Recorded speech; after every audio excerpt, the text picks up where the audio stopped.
जगत अवलोकन न्यूज। देखिए, जैसा आप जानते हैं कि 7 नवंबर को गांव बलियाना में एक डबल मर्डर की घटना घटी थी। एक पिता और पुत्र की 5 व्यक्तियों द्वारा जो है निर्मम हत्या की गई थी, जिसमें 2 व्यक्ति तो 7 नवंबर को ही सोनीपत में एक मुठभेड़ के बाद अरेस्ट हो गए थे, लेकिन इसमें 3 व्यक्तियों की गिरफ्तारी बकाया थी, जिसके अंदर जो मुख्य आरोपी था संजय, जिसने ये सारी साजिश रची पुरानी रंजिश के चलते, और उन अपने साथ 4 साथी और जोड़ के इसने इस घटना को अंजाम दिया। तो क्योंकि मामला काफ़ी सीरियस था, तो इसमें क्राइम टीम पूरे ज़िले की लगातार इस पे काम कर रही थी। इसमें खास बात यह है कि जो 2 लड़के पहले अरेस्ट हुए हैं सोनीपत में, उनसे पूछताछ में ये बात भी आई थी कि इनका प्लान एक और मर्डर करने का था गांव बलियाना में। तो इसलिए मामले की गंभीरता को देखते हुए इसमें काफ़ी टीम्स जो है जिला पुलिस रोहतक की काम कर रही थी। तो ऐसे ही इनपुट मिली आज अर्ली मॉर्निंग आईएमटी के एरिया में कि ये देखे गए हैं तीनों लड़के। तो तुरंत जो CIA 1 की टीम वहाँ पर पहुंची सुबह करीब 5 बजे के आसपास। तो जैसे ही उन्होंने पुलिस की टीम को देखा तो भागना शुरू किया वहाँ से।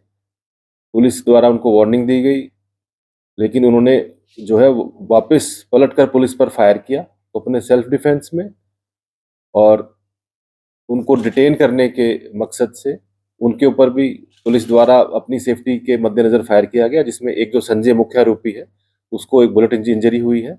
बाकी 2 भी छोटी मोटी चोटें हैं भागते हुए जो लगी हैं। उनको तीनों को इमीडिएटली हॉस्पिटल ट्रीटमेंट के लिए शिफ्ट किया गया। अभी जैसे उनकी ट्रीटमेंट खत्म होगी तो उनको और डिटेल में पूछताछ की जाएगी। इनसे जो है जो वेपन यूज हुआ था मर्डर में, जो पिस्टल थी, वो भी रिकवर हुआ है। इसके अलावा एक और इलीगल वेपन इनसे रिकवर, तो 2 वेपन और कुछ जिंदा राउंड इनसे रिकवर हुए हैं। देखिए, उन्होंने करीब 4 राउंड फायर किए हैं, पुलिस की तरफ से भी 3-4 राउंड फायर हुए हैं।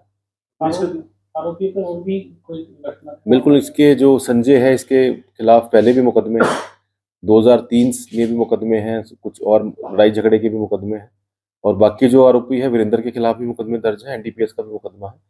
क्योंकि अभी तो जस्ट ये डिटेन हुए हैं, तो बाकी अभी उनकी और क्रिमिनल रिकॉर्ड हम ले रहे हैं। बलियाना के कितने रहने वाले? ये बलियाना का है संजय, और बाकी 2 लड़के हैं वो कसरेटी गांव के।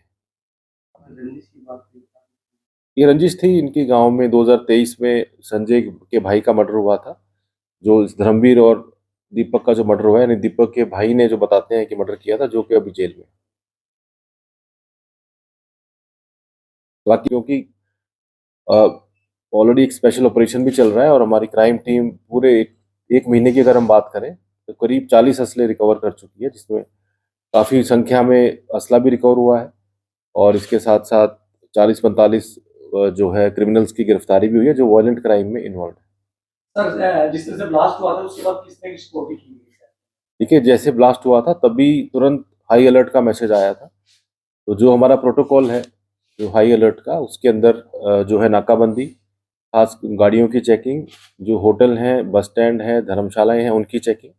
तो तभी से पूरी डिस्ट्रिक्ट पुलिस उस हाई अलर्ट के मद्देनजर कार्रवाई में लग गई थी। 1 करोड़ रुपया मिला था पुलिस को चेकिंग के दौरान। हाँ। क्या कोई दिल्ली मामले से जुड़ा हुआ है या फिर बिहार के मामले से जुड़ा हुआ कुछ मामला सर? देखिए, ये 10 तारीख को ही इवनिंग में जब हाई अलर्ट आया तो चेकिंग स्टार्ट की गई, तब एक गाड़ी से 1 करोड़ रुपए रिकवर हुए हैं। उसका जो प्रोसीजर है वो हमने सीज कर लिए हैं और इनकम टैक्स को जो है इंटीमेट कर दिया है, क्योंकि उस टाइम वो कोई संतोषजनक जवाब नहीं दे पाए थे। तो वो इनकम टैक्स डिपार्टमेंट उसको वेरीफाई करके उसके बाद हमको रिपोर्ट देगा, तब तक वो अमाउंट सीज रहेगा। इसको मर्डर गांव में करना है या कहीं और करना है? एक और लड़के का इनको मर्डर करना था, ज़्यादा डिटेल हम शेयर नहीं कर सकते, लेकिन ये क्लियर इनपुट था कि एक इनका प्लान था कि एक और मर्डर करने का।